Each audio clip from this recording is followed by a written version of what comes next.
9. Clive Redman, the chief warden of Stonebridge, was rarely seen within its confines. His ambitions had once stretched towards Westminster, but after 3 failed attempts to secure the Conservative Kent North seat, he resigned himself to a bureaucratic role, reporting to MPs on Stonebridge's operations. Incidents of self-harm, inmate brawls, and staff altercations were merely statistics to him, numbers on a report that only gained significance when they leaked to the press. Only then did they raise eyebrows in Westminster. For Redman, the reality of Stonebridge was an abstract concept, a problem to be managed from afar. The actual running of the centre fell to Jim Gray, the head of custodial services, whose presence alone commanded compliance. Tasked with maintaining order in the unforgiving environment, Jim enforced a philosophy as unyielding as the walls themselves. Infractions were met with swift and merciless discipline, isolation, denied meals, or left to fend against inmates who seemed like professional boxers.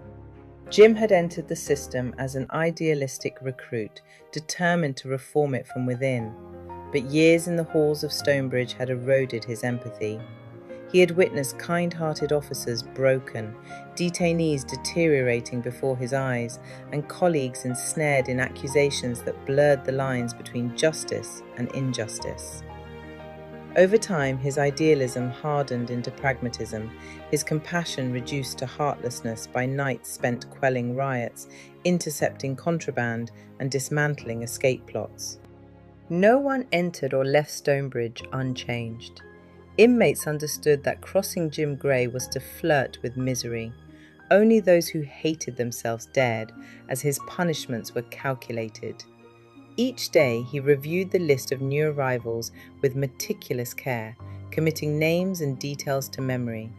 He could recall every woman confined within those walls, their crimes, their stories, their cells. The weight of a decade and a half spent at Stonebridge etched itself into his consciousness, seeping into his sleep and fraying the fragile threads of his home life. Beneath the steely facade, there were rare moments when a flicker of humanity surfaced. Memories haunted him, uninvited and persistent. The soft sobs of a mother in her cell, her head buried in her hands, or the tremor in an inmate's voice as she spoke about losing her children. These moments, though rare, pierced his hardened resolve. But he buried them deep, locked away beneath layers of detachment. That stance kept Stonebridge Remand Centre running like a relentless machine.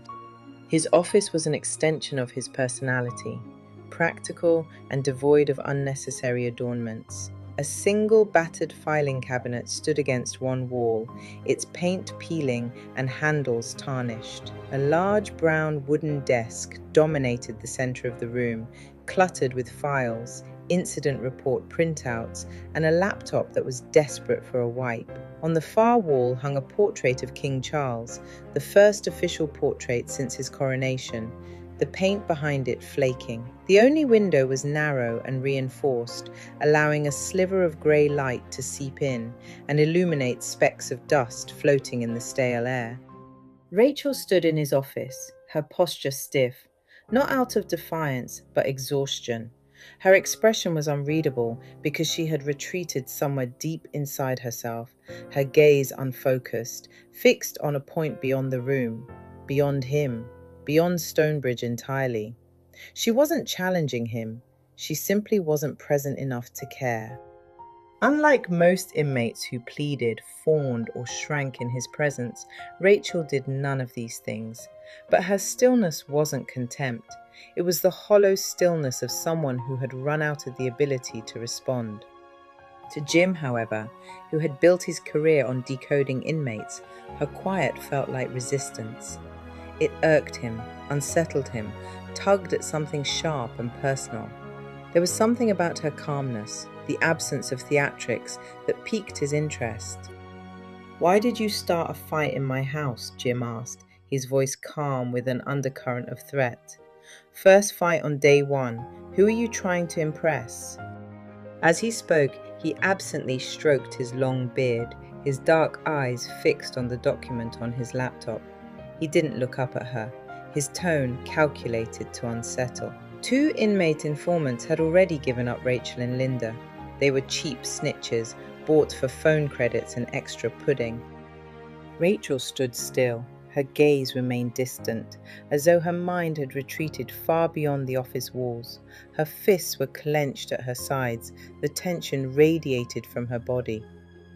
Jim clicked through her file with slow, deliberate exaggeration, though he knew every detail already.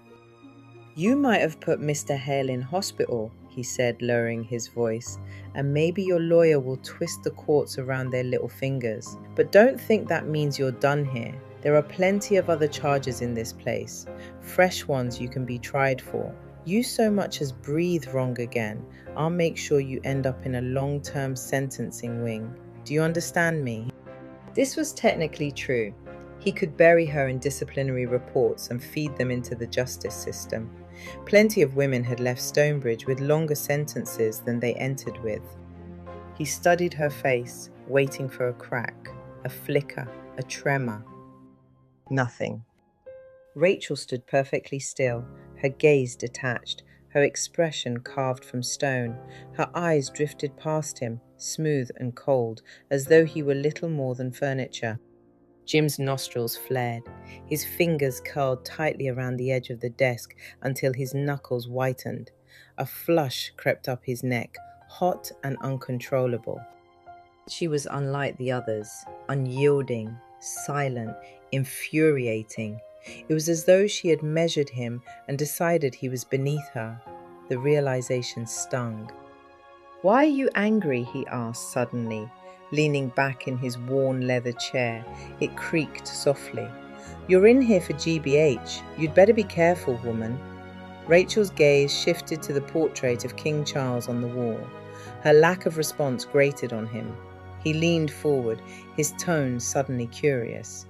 "By the way, why did you do it? Why did you hurt him?" It was against protocol to question an inmate about their alleged crimes. Jim knew it. What he wanted was leverage. Any detail about a high-profile inmate was worth its weight in gold. If she slipped, if she broke, his bank balance would swell. Rachael refused to answer. Instead, she shifted her weight from one leg to the other, her silence unyielding. "Take her to isolation," Jim barked. The order was directed at Tom Daniels, standing near the door. Tom knew every rule in the handbook. He hesitated, glanced at Jim, as though weighing the cost of questioning the boss. Tom stepped forward.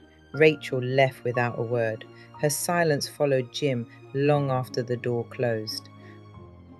"You have made us a reproach to our neighbors, the scorn and derision of those around us." Psalm 44:13.